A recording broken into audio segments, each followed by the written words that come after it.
Well, hello everybody. Welcome back to Trek Mission Log. My name is Jason Gilbert and I welcome you to the channel today. I also want to say a special hello to all my subscribers and all of the new people that have subscribed this past week.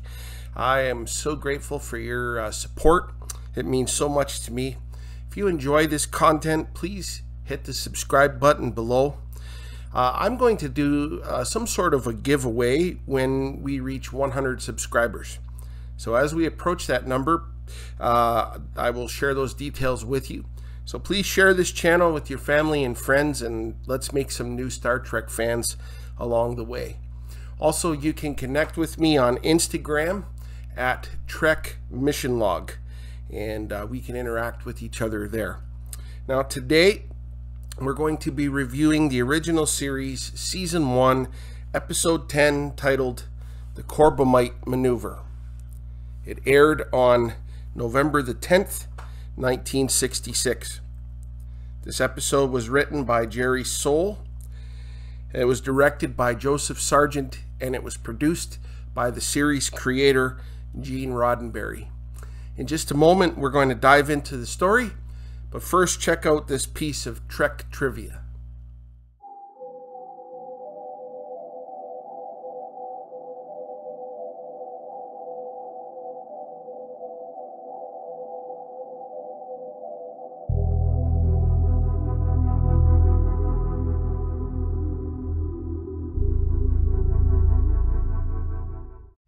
As the episode begins, the Enterprise reaches an area of space that has never been explored before. They come in contact with an object, and when it becomes close enough, they put the object on screen and notice that it is a glowing, spinning cube. Spock is temporarily in command, and he orders Sulu to steer around it, and the cube blocks the ship. Spock is puzzled and orders an alert. Sulu summons Kirk to the bridge, and we fade into the title sequence. We then hear a captain's log, stardate 1512.2. The stardate of the previous episode was 2713, which means that this episode was filmed closer to the beginning of the series. But the studio, for some reason, pushed back the air date. You'll notice that the uniforms in this episode are still not perfected, and Uhura is in a gold uniform. Captain Kirk was in sick bay for his quarterly physical check. McCoy sees the alert but fails to tell Kirk so that he can finish the physical exam. And when Kirk finds out the alert, it annoys him greatly that McCoy didn't tell him. Kirk, acknowledging the alert, makes his way to the bridge. After several minutes, Kirk finally puts his shirt on and orders Spock to assemble all department heads on the bridge. He finally enters the bridge, and Scott said that the object is solid, but the composition is unknown, and he can't figure out what it is or what its power source is. And they spend many hours trying to figure out the origin of this cube. Spock said he believes it's one of two possibilities. First, a space buoy of some kind, or second, flypaper. Kirk tells Navigator Bailey to plot a spiral course away from the cube. Back on the bridge, the spiral course begins, and they try to outmaneuver the cube. And no matter what they do, the cube continues to block them. The cube comes towards them, and as it does, it emits radiation that is harmful to the crew of the Enterprise. They try to back away, but the cube keeps advancing on them. And Bailey, the navigator, becomes afraid. They cannot outrun the cube. Kirk orders that the phasers be made ready, and when they are, he orders them to be fired. The explosions shook the ship immensely, but they were successful in destroying the cube. Kirk must now decide if they will continue on ahead or pull back into charted familiar space. Spock said that they would inevitably encounter those who made the cube, and that they were indeed technologically more advanced. In accordance with the mission of the Enterprise, Kirk orders that they move ahead. He also orders a series of attack simulators so that Sulu and Bailey can become more proficient. As Kirk and McCoy enter the turbo lift, McCoy said that he is worried about Bailey. As they get to Kirk's quarters, they are about to enjoy a drink when Rand walks in and serves Kirk a salad. And this was ordered by McCoy because Kirk had put on a few pounds since his previous quarterly exam. An alert comes in, and Spock indicates that a much larger object is headed their way. It has put the Enterprise into a tractor beam.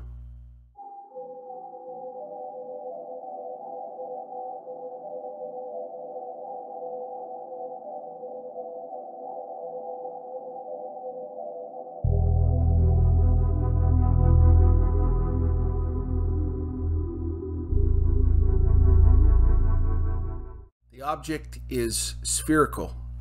It is gigantic compared to the Enterprise. Spock says that it is at least a mile in diameter. Kirk tries to contact the object. Bailey receives a message coming over the navigation feed, and Kirk orders it put on screen. We hear a voice. The voice identifies himself as Balok, and he said that they have trespassed into their star systems. He identified the vessel as the Fesarius of the First Federation.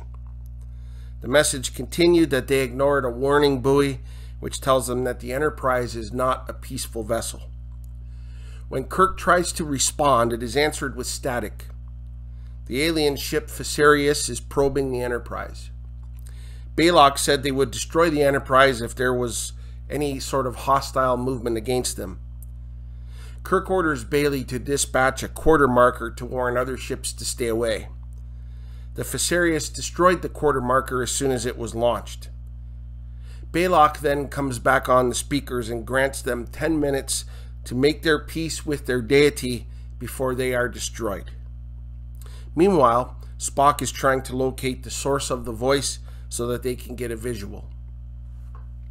Kirk makes a ship-wide announcement, and he said that their greatest danger is an irrational fear of the unknown, and he orders all decks to stand by.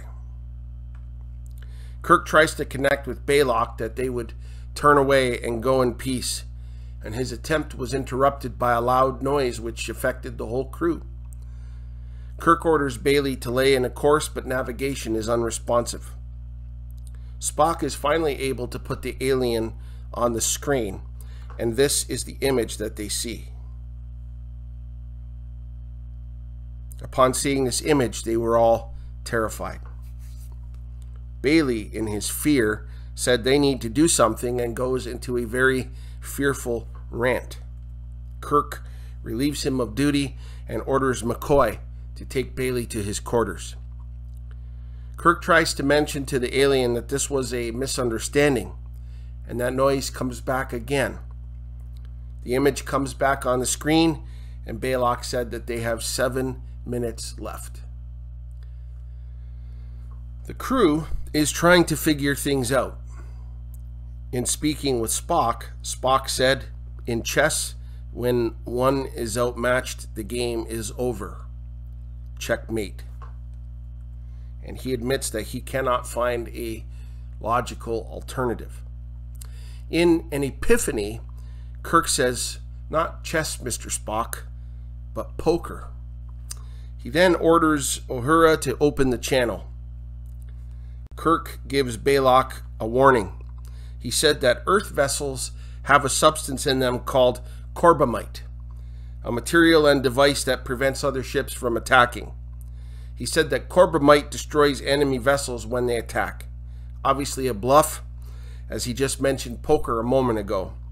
He further stated that death had no meaning to them and said to go ahead and attack them now as they are getting annoyed by Balok's foolishness. Silence from Balok. Bailey reappears on the bridge and asks to be permitted to return to duty. Kirk grants it. The countdown is over. The 10 minutes that Balok had given them comes to an end, and nothing happens. It appears that Kirk's bluff worked, hence the title, the Corbomite Maneuver. At this point, relief comes over the whole crew. Baylock comes on the speakers and says that the destruction of the Enterprise has been delayed until they can see proof of the Corbomite. Kirk denies it. Suddenly, a smaller ship comes out of the Viserys. Baylock said that this ship was taking the Enterprise to a planet that can sustain them, where they would be interned there, and Baylock would destroy the Enterprise. The smaller ship locks the Enterprise with a tractor beam and begins towing them away.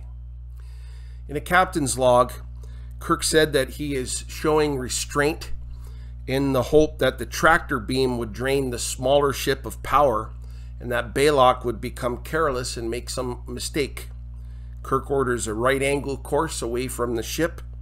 The hope is, as the Enterprise does this, the smaller ship towing them would lose power. Kirk brings the Enterprise to the brink of destruction when the smaller ship finally loses power and the Enterprise breaks free. Just a moment later, Uhura picks up a distress signal coming from Baylock. His engines are down. They can't support life. And then Kirk orders the Enterprise to be brought closer. He wants to help Baylock. And so Kirk, along with McCoy and Bailey, beam over. The small ship is tiny inside, and they find Baylock. And upon closer examination, discover that it is a robot. The real Baylock is a very tiny individual played by a very young Clint Howard. Baylock is a very strange character who is now hospitable. He said that all he wanted was company, but he had to test the Enterprise to make sure that they were friendly. Baylock proposed an idea to have a crew member from the Enterprise stay with him for a little while for an exchange of information so that both of them could learn from each other. And Bailey volunteers. Baylock takes them all on a tour of his ship, and all is well.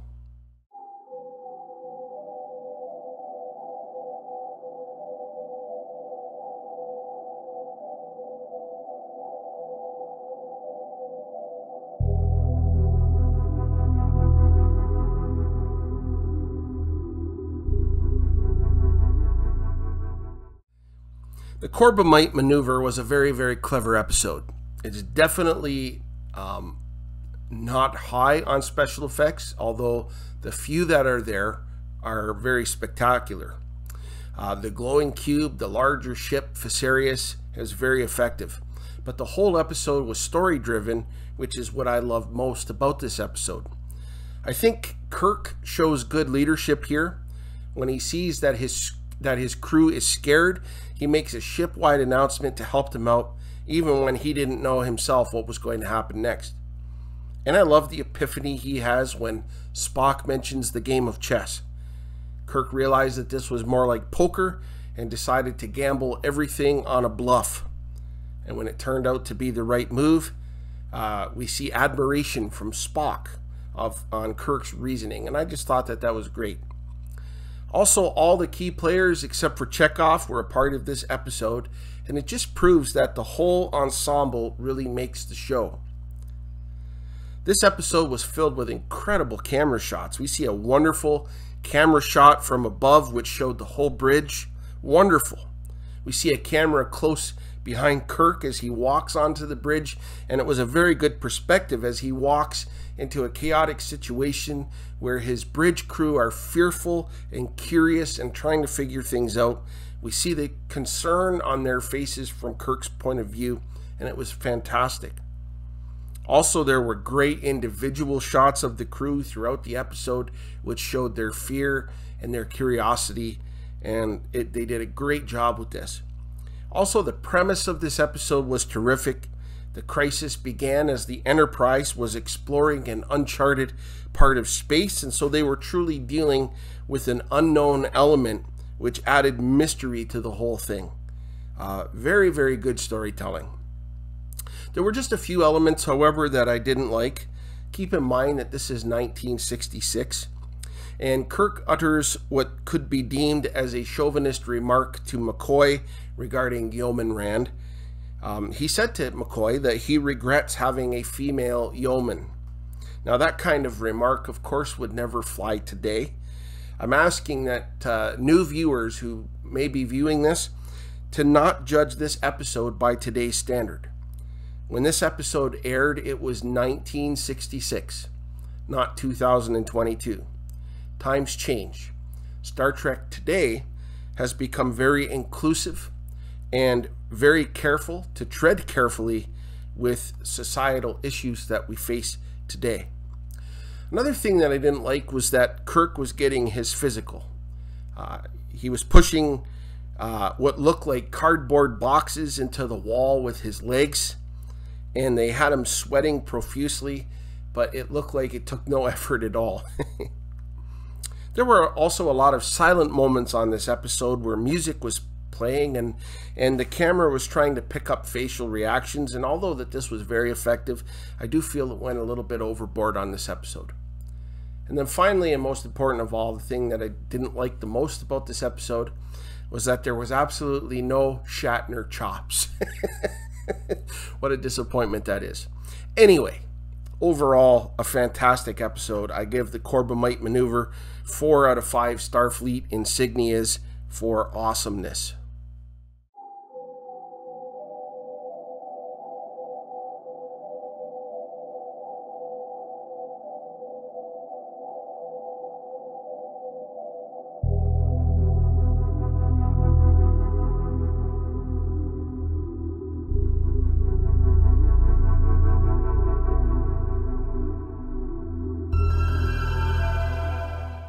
Well, I want to thank you for joining me for this edition of Trek Mission Log, and I hope that you enjoyed this today.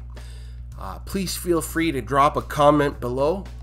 Things that you liked about this episode and didn't like. If you agree with me or disagree with me, all I ask is that we be respectful of each other and that we keep the comments profanity free.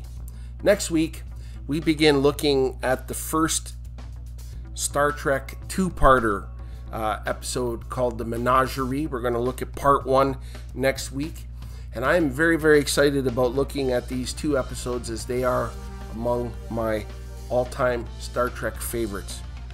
Again, if you enjoy this content, please subscribe, and when we reach 100 subscribers, we're going to do a giveaway, so stay tuned for that as we approach the 100 mark. Your subscriptions really help me out, and again, from the bottom of my heart, I thank you for your support. I look forward to doing this again next week. Until then, live long and prosper.